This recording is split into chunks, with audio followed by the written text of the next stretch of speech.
Good morning, everyone from Jeddah.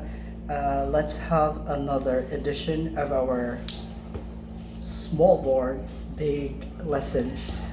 Today, we will have voices of the verb.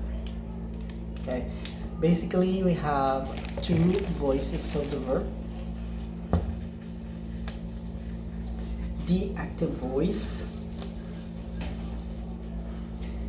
and the passive voice.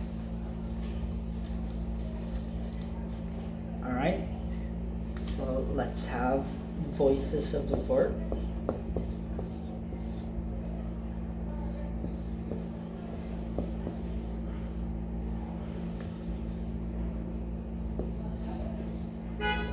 All right, first, active voice.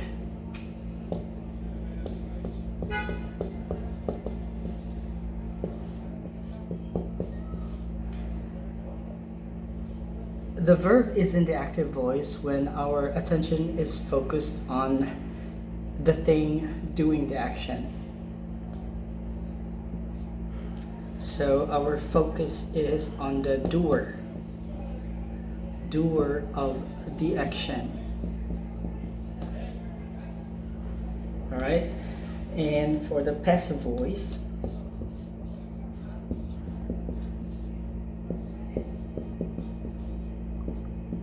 when our attention is focused on the thing done.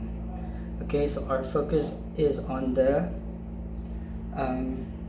object.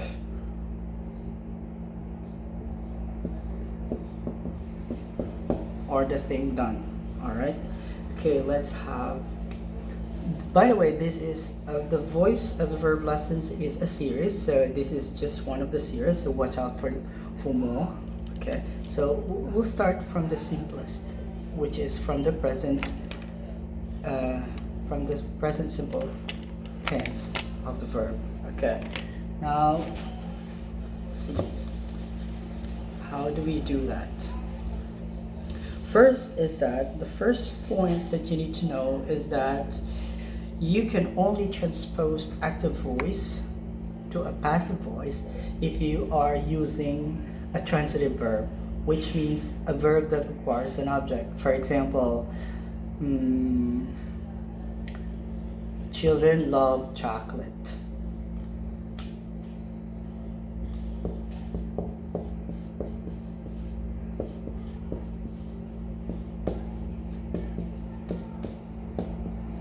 All right, as you can see, children love chocolate. All right, as you can see, children is the subject, love is our transitive verb,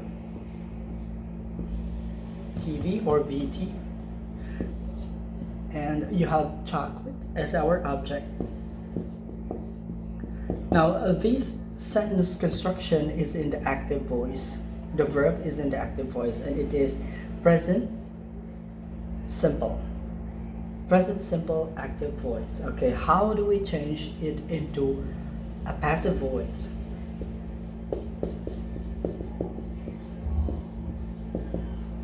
All right, to change it into a passive voice, you simply first you have to tag all the parts where the subject is, the verb and the object, the transitive verb and the object. So you will make the object the subject in your passive voice. So it will become a subject here. So chocolate. All right. Then what happens with your verb? The verb in the passive voice you always have to remember this form, be plus pp, or past participle, where the be determines what simple or what tense you are using. So this conjugates depending on what tense you are using in your sentence. So in this case, since you have the present simple, then what is the present simple of be? That will be am, is, are, depending on what your subject here is. you will apply any of these three. All right, so if your subject is I, you will have am. If your subject is in the singular form, you will have is, and if it's plural, you will have are. So since we have chocolate is basically a non-count, then you will take is as your be verb there.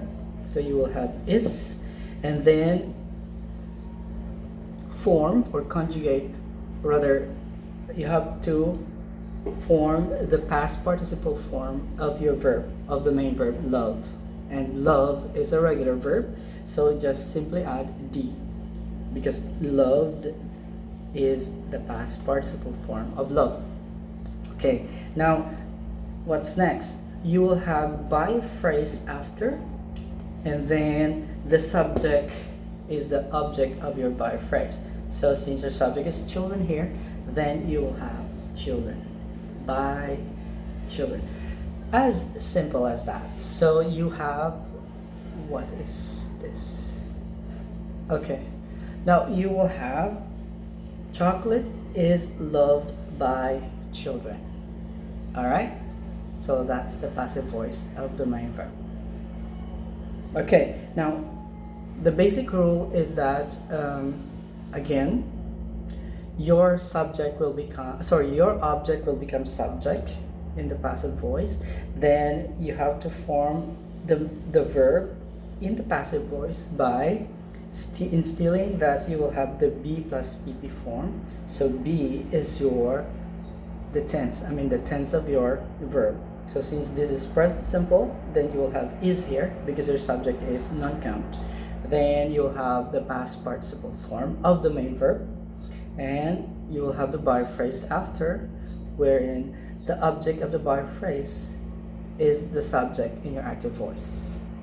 As simple as that. And then for other tenses, actually you're just going to follow the same pattern.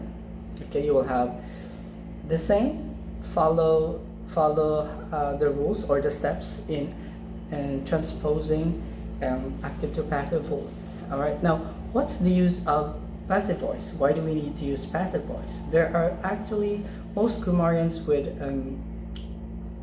say that we need passive voice for three things. All right, first is that if we think that we think that the thing done is more important than the thing that is doing the action, or the doer of the action. And then another thing is that, second is that if the doer of the action is unknown. And then third is that if you want to make a stronger point in regards to anything. For example, in this case, children love chocolate. All right, it's a fact. All right, but if you want to make it stronger, better change it to the passive voice. Chocolate is loved by children. So now it becomes stronger.